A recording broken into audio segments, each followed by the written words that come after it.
A summer Sunday, 1914. All across Europe, the bells were pealing, calling men and women to church. Sunday, the Lord's Day, and a day of rest. It was a world of firm beliefs. The established order was not widely questioned. Father at the head of the family, the monarch at the head of the nation, God in his heaven.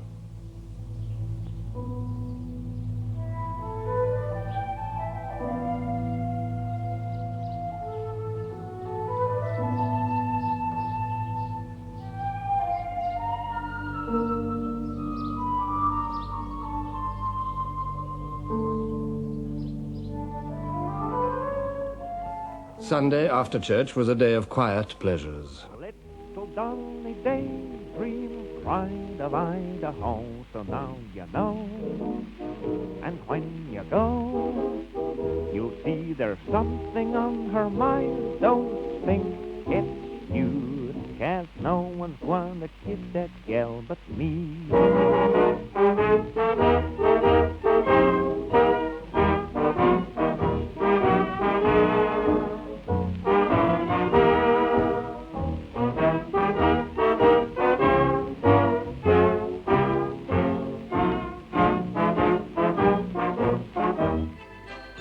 In the Bois de Boulogne, the Tiergarten or Rotten Row, the aristocracy displayed themselves. Carriages, servants, dazzling clothes.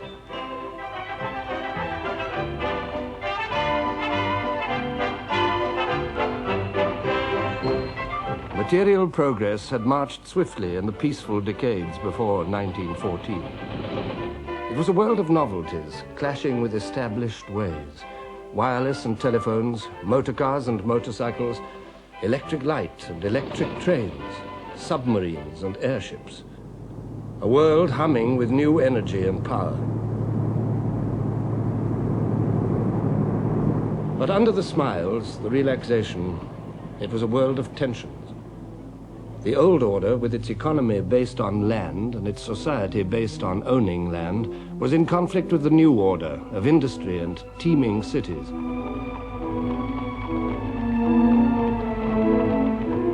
Industry had uprooted populations, expanded them beyond belief, tempted them, enriched them, and impoverished them.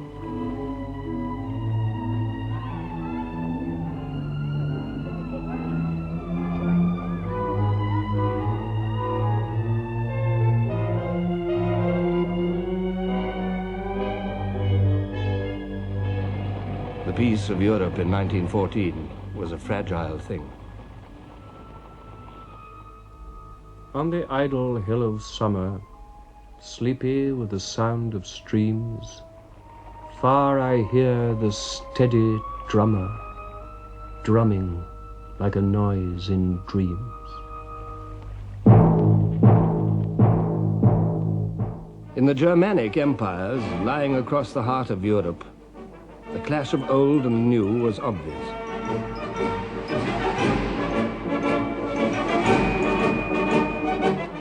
Under the leadership of Prussia, under Bismarck, the Iron Chancellor, Germany had emerged as a nation and as a world power.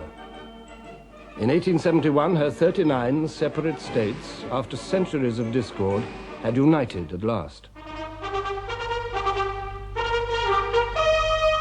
The kings of Saxony and Bavaria, the princes, dukes, and electors, Brunswick, Baden, Hanover, Mecklenburg, Württemberg, Oldenburg, all paid allegiance to the King of Prussia, the Kaiser.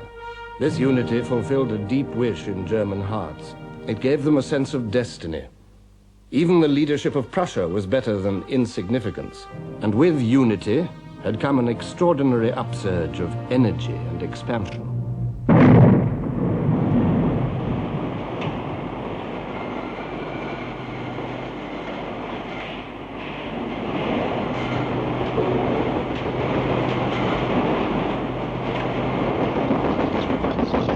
In 1871, there were 41 million Germans. In 1913, there were nearly 68 millions, an increase of more than half. And more than half of them were living in towns and cities. But it was not merely an expansion of population. The foundations of economic strength at the turn of the century were steel and coal. Germany had made great strides with both. Steel production multiplied by 12 in 30 years. Coal production multiplied by nearly 5 in 30 years. Manufactures multiplied by 4. Exports multiplied by 3. Exports of chemicals multiplied by 3. Exports of machinery multiplied by 5. In 30 years, Germany's share in world trade had risen by a third. Now, in 1914, Germany was, after America, the most powerful industrial nation in the world.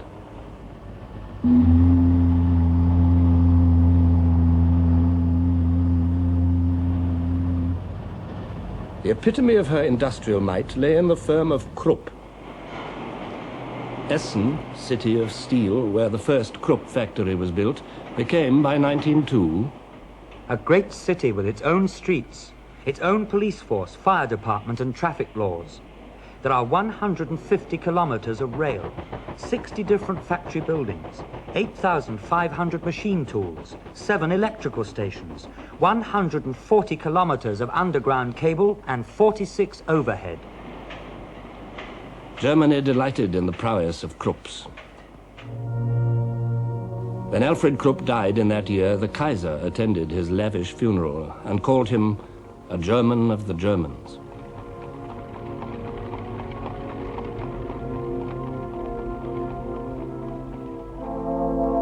In 1914, the firm employed 80,000 workers. They lived in Krupp houses, their babies were delivered by Krupp doctors, their children educated in Krupp schools. They bought at Krupp stores, borrowed books from Krupp libraries, married in the Krupp church, and were buried in the Krupp cemetery.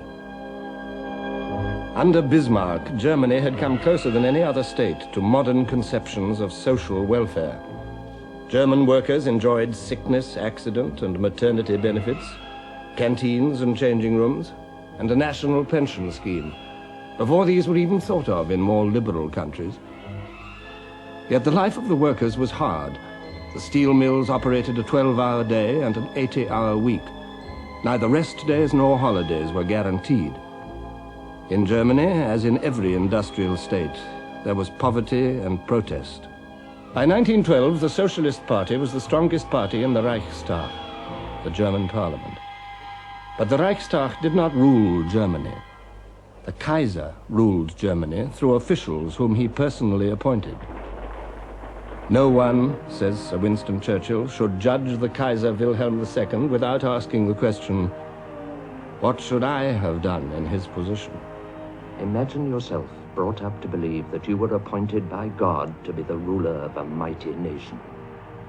Imagine succeeding in your 20s to the prizes of Bismarck's 3 victorious wars. Imagine feeling the magnificent German race bounding beneath you in ever-swelling numbers, strength, wealth, and ambition. And imagine on every side the thunderous tributes of the crowds and the skilled, unceasing flattery of the court. With this background, subjected to these pressures, trying to hide a left arm withered from birth, for 30 years Wilhelm II had vexed and perturbed the peace of Europe, but always short of war. His first public utterance when he came to the throne was addressed not to the people, but to the army. We belong to each other, I and the army. We were born for each other and will indissolubly cleave to each other. I promise ever to bear in mind that from the world above, the eyes of my forefathers look down on me, and that I shall one day have to stand accountable to them for the glory and honor of the army. These were not empty words. The German Kaiser was also the King of Prussia, and it was precisely for the sake of Prussian strength that the other Germany, the Germany of the merchants, the industrialists, the musicians, the philosophers, had accepted her rule. The Prussian influence was seeping through the whole nation.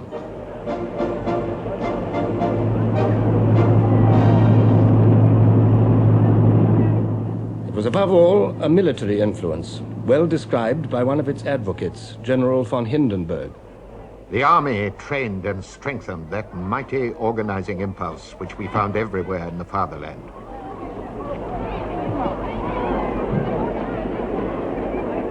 The conviction that the subordination of the individual to the good of the community was not only a necessity but a positive blessing had gripped the mind of the German army, and through it that of the nation.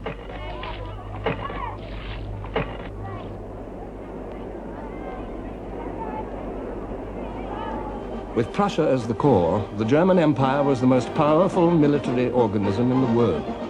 And at its head, posturing, gesturing, stood the all-powerful Kaiser, challenging Europe. Without Germany, and without the German Kaiser, no great decisions must ever be taken. If this should happen, the position of Germany in the world would vanish forever. And I do not purpose that this should ever happen. To employ suitable, and if necessary, violent means ruthlessly is my duty, my fair privilege. Germany's neighbors watched her clamorous progress with alarm. The Republic of France uneasily remembered her overwhelming defeat at Germany's hands in 1870. Then the rich lands of Alsace and Lorraine had been torn from her. Patriotic Frenchmen bitterly resented the loss, and the bitterness was passed on to new generations. Think that the motherland is your second mother, that she weeps and suffers over the children they have torn from her bosom.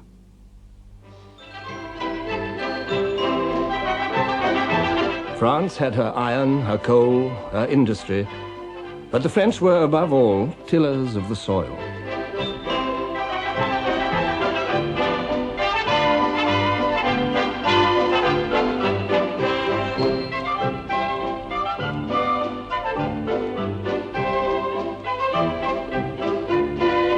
The produce of her fields and vineyards made France self-supporting. The French cared for good food. The specialities of each province acquired international fame. And while the ploughland and pastures of the provinces fed Paris, Paris itself fertilized not only France, but Europe too.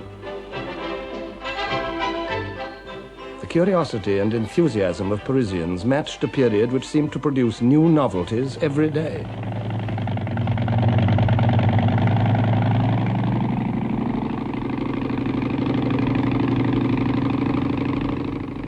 Louis Blériot was the first man to fly the Channel. I began my flight steady and sure. I have no apprehension, no sensations, nothing. I am making at least 42 miles an hour, traveling at a height of 250 feet. Below me is the sea. There is nothing to be seen, neither France nor England. I am alone. For 10 minutes I am lost, and then I see the cliffs of Dover.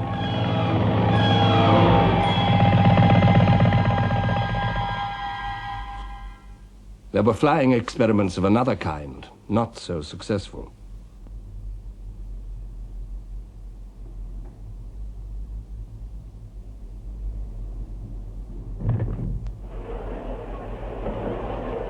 Cranks or pioneers, the French greeted them all expectantly.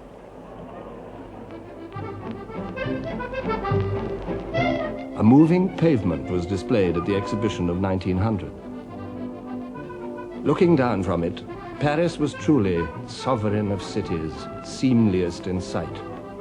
The wide, bustling boulevards, the cafes, the Louvre, storehouse of Europe's treasures, the imprisoned sunshine of the Impressionists, the acting of Sarah Bernard, the Moulin Rouge, and the legs of Miss Tinguette, dinner at Maxime's. Picasso and Matisse were painting. In her quiet laboratory, Madame Curie was discovering radium.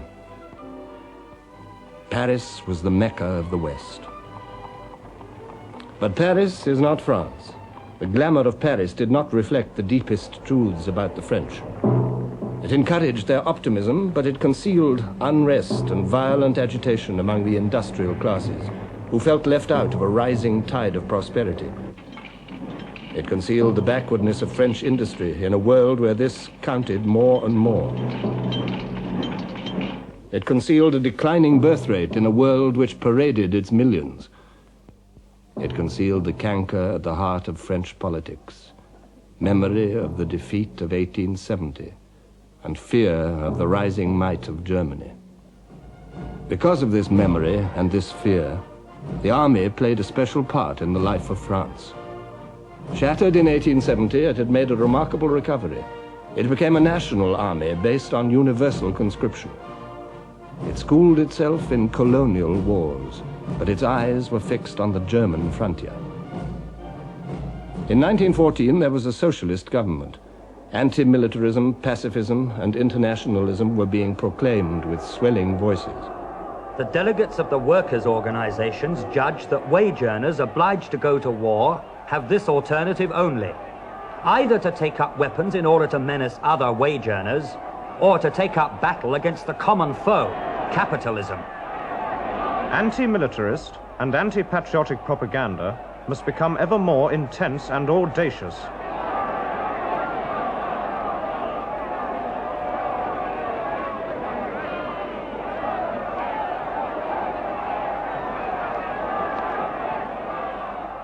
Discordant voices in France, strident voices in Germany.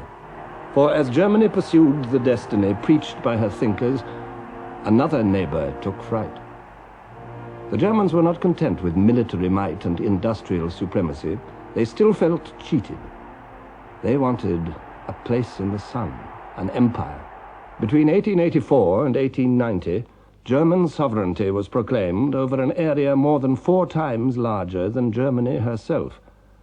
And on the pretext of protecting these colonies and her expanding trade, Germany began to build a battle fleet.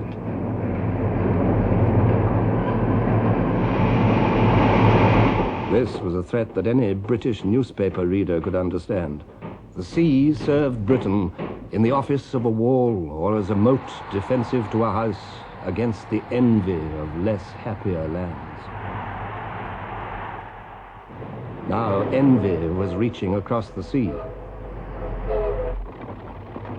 Winston Churchill spoke for all Britain when he said, "Our naval power involved British existence.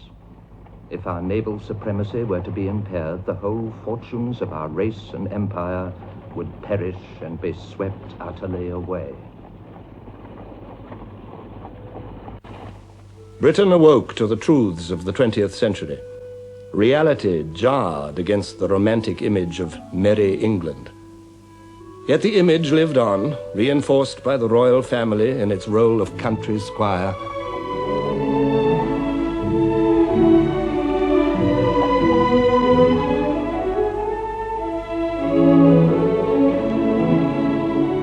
Englishmen liked to think of themselves in these terms.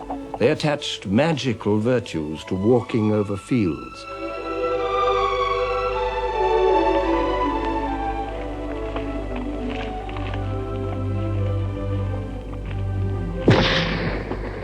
They also found virtue in royal pageantry, jubilees, coronations, state openings, funerals.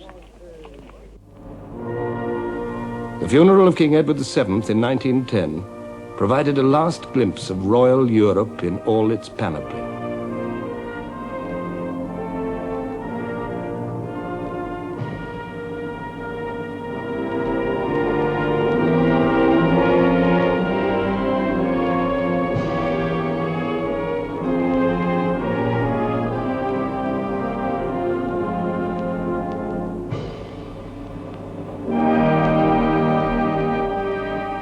Nine kings followed Edward's coffin through the streets of London. King George V, his successor, the Kaiser, his nephew, the King of Belgium, the King of Spain, the kings of Portugal, Denmark, Bulgaria, Norway, and Greece. The watching, awe-struck crowds were reminded that Britain was the center of an empire on which the sun never set.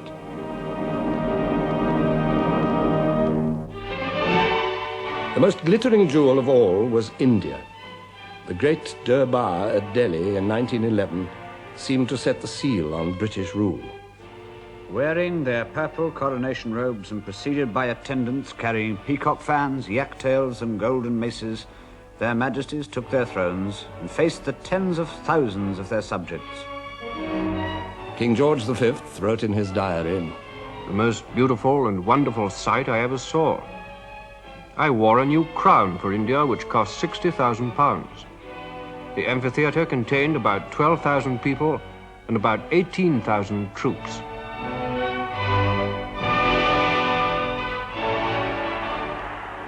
"119 princes and maharajas bowed and retracted in a ceremony which lasted a full hour.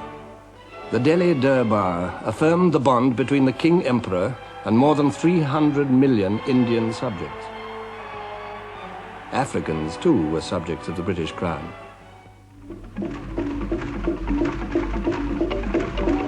To Cecil Rhodes had come the dream of linking British possessions with a railway from the Cape to Cairo. The almost unbroken pink up the map of Africa showed the dream well on the way to realization.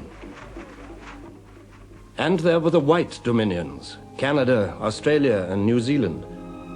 These were the lands where men of British stock had driven down new routes, creating British populations in far distant places, half as numerous as the Britons who stayed at home.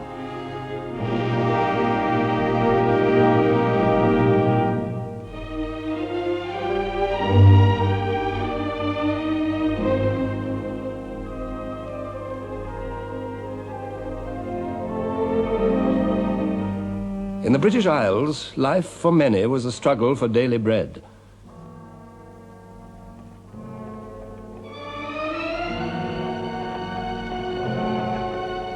The national wealth of the country in 1914 has been computed at £14,300 million.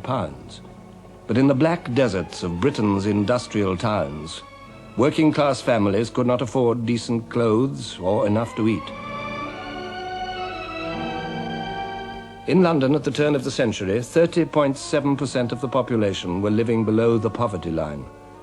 In York, 28% existed on a diet less generous than that of the workhouse.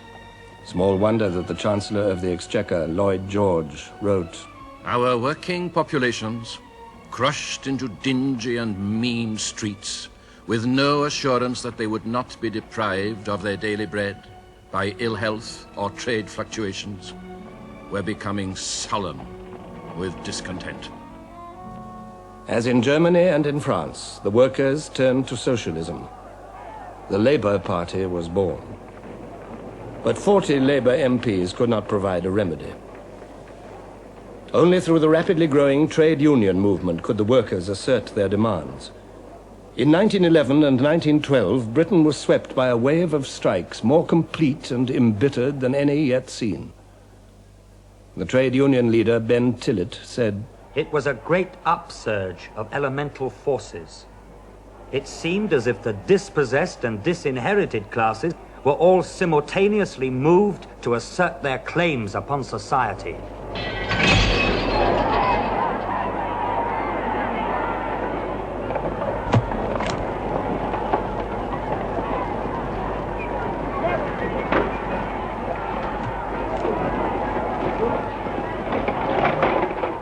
The ruling classes reacted with furious incomprehension. In Liverpool, troops were brought in to fire over the heads of the crowds. A man told Sir Austin Chamberlain, "I think the situation's so serious that I went this morning to a wholesale armourer's to buy 5 revolvers. The shopman said, 'We had 100 yesterday, we had 50 when we opened this morning, we have not one left now.'" This was England, facing a class struggle such as she had not seen for over half a century. Facing also the dispossessed who had nothing to do with class, the women. The old fight for women's rights received a new impetus from the militant suffragette movement. Nothing was safe from their attacks. Churches were burned, public buildings and private residences destroyed. Bombs were exploded. The police and individuals assaulted, meetings broken up. At Epsom, on Derby Day, a suffragette waited to throw herself under the King's horse.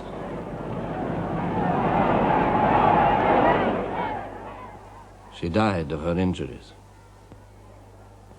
Workers and women. There were others, too, whose discontents were coming to a head.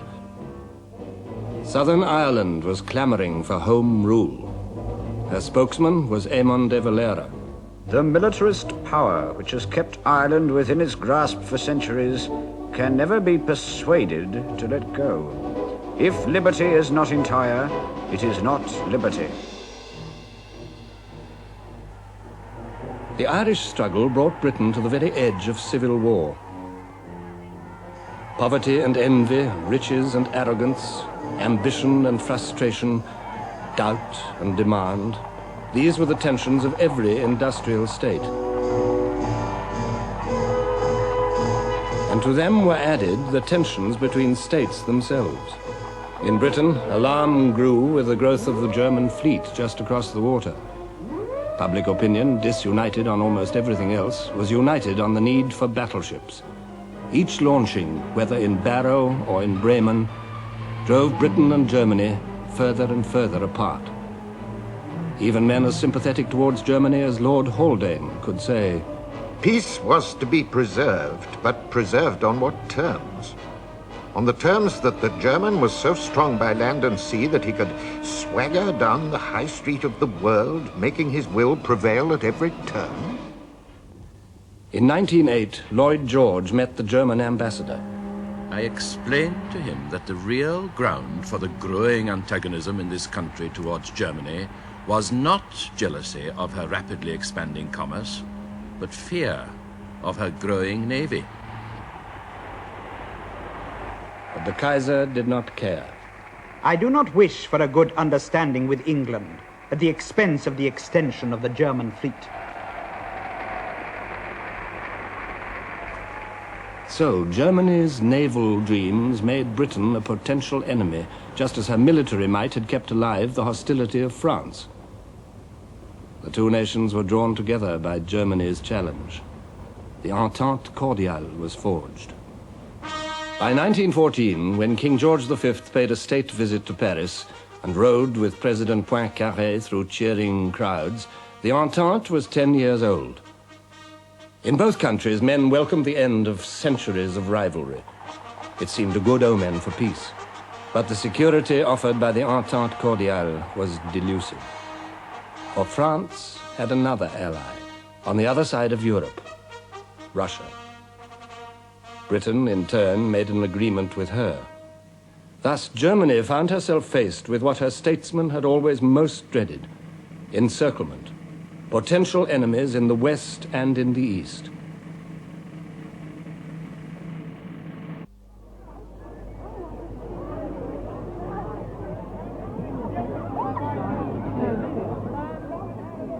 In the summer of 1914, it was not Britain, nor France, nor Russia, which held the real threat to the peace of Europe.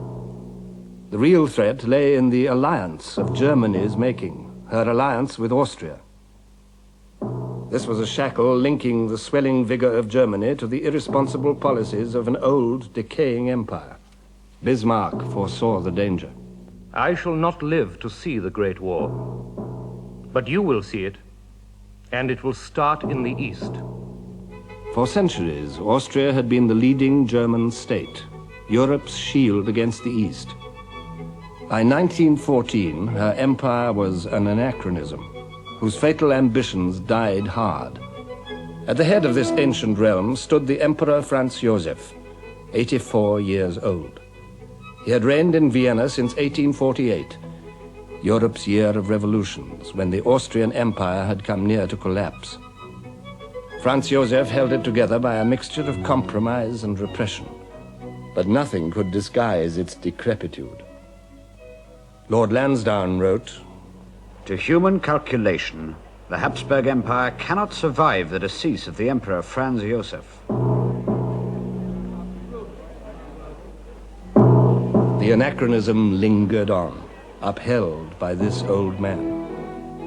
Its ceremonies, its displays, its brilliant uniforms, the rigid protocol of the imperial court, the high-sounding titles, the wit, the music, the culture of Vienna, all belonged to a past which was becoming ever more at odds with the present.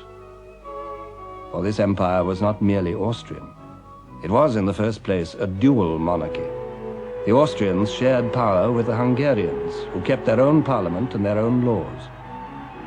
Austrians and Hungarians together ruled over a mixture of peoples. Italians, Poles, Czechs, Ruthenians, Slovaks, Slovenes, Serbs. Nearly half of Franz Josef's subjects were Slavs, who viewed their masters with sullen hatred and yearned for liberation.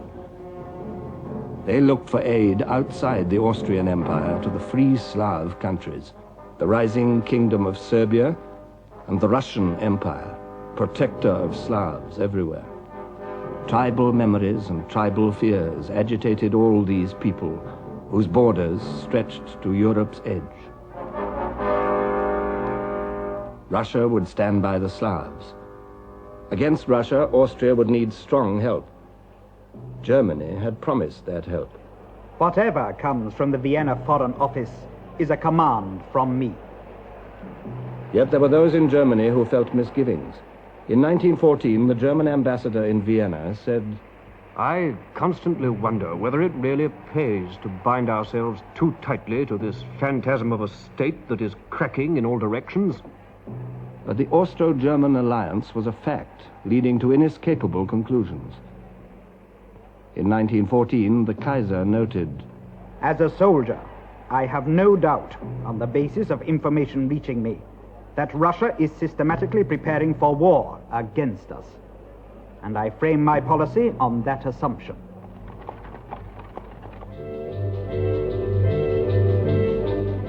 Russia also was a troubled anachronism. The Tsar of all the Russias ruled over countless millions of people.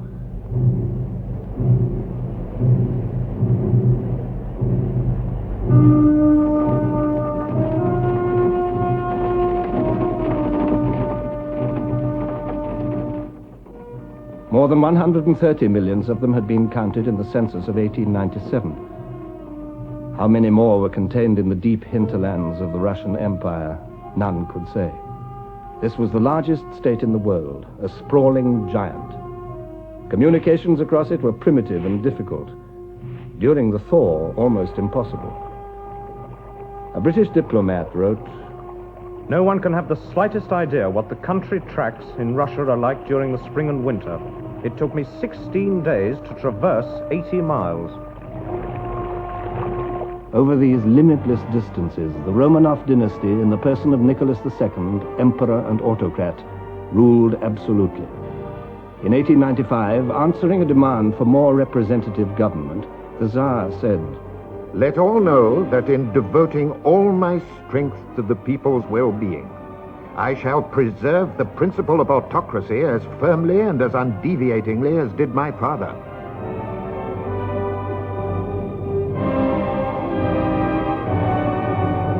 In 1905, Russia suffered humiliating defeat at the hands of Japan.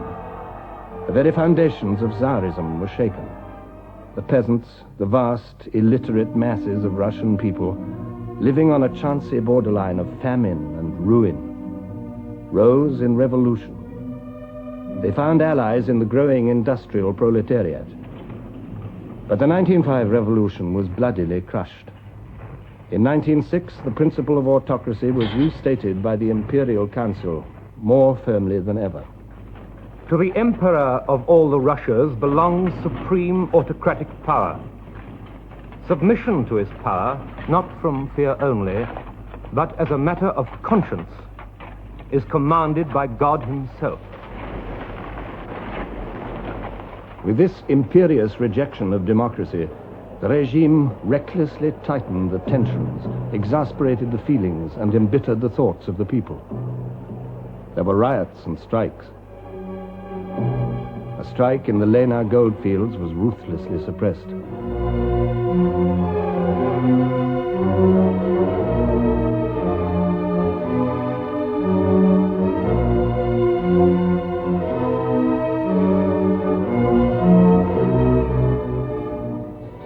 The Tsar and his court consumed their time with simple pleasures, heedless of the Russian people.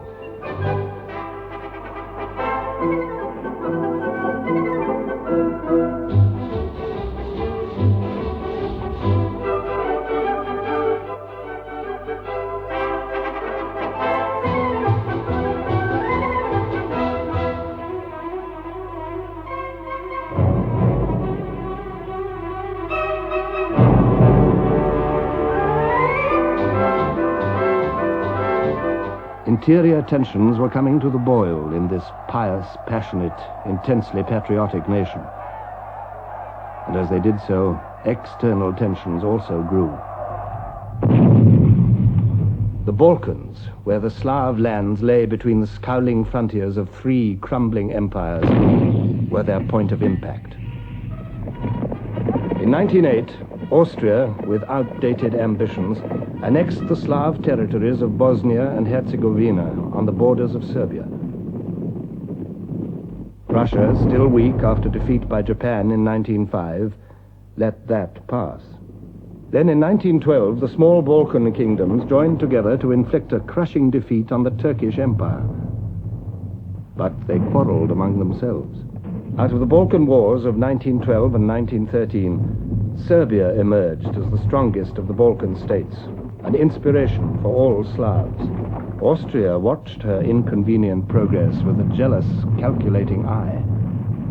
The British ambassador in Vienna reported in 1913, Relations between Austria and Russia are growing worse day by day. Serbia will one day set Europe by the ears and bring about universal war. The French president, Poincaré, came to a similar conclusion. Whatever be the issue, small or great, which may arise in the future between Russia and Germany, it will not pass by like the last. It will be war. In Austria, the issue was clear. The Austrian chief of staff, Konrad von Hotzendorf, said openly, "We must crush this viper Serbia." By 1914, Europeans had learned to live with fear, and fear is the midwife of war. On Sunday, June the 28th, Europe entered upon her final, fatal crisis. The Archduke Franz Ferdinand, heir to the Austrian throne, and his wife were visiting Sarajevo, capital of the recently annexed province of Bosnia. From Serbia, just across the border, a group of Slav terrorists had also come to Sarajevo, pledged to kill Franz Ferdinand. As the Archduke and his wife took their departure, one of these terrorists, a Slav schoolboy called Gavrilo Princip, fired 2 pistol shots. They hit Franz Ferdinand and his wife. A quarter of an hour later, both were dead. The peace of Europe died with them.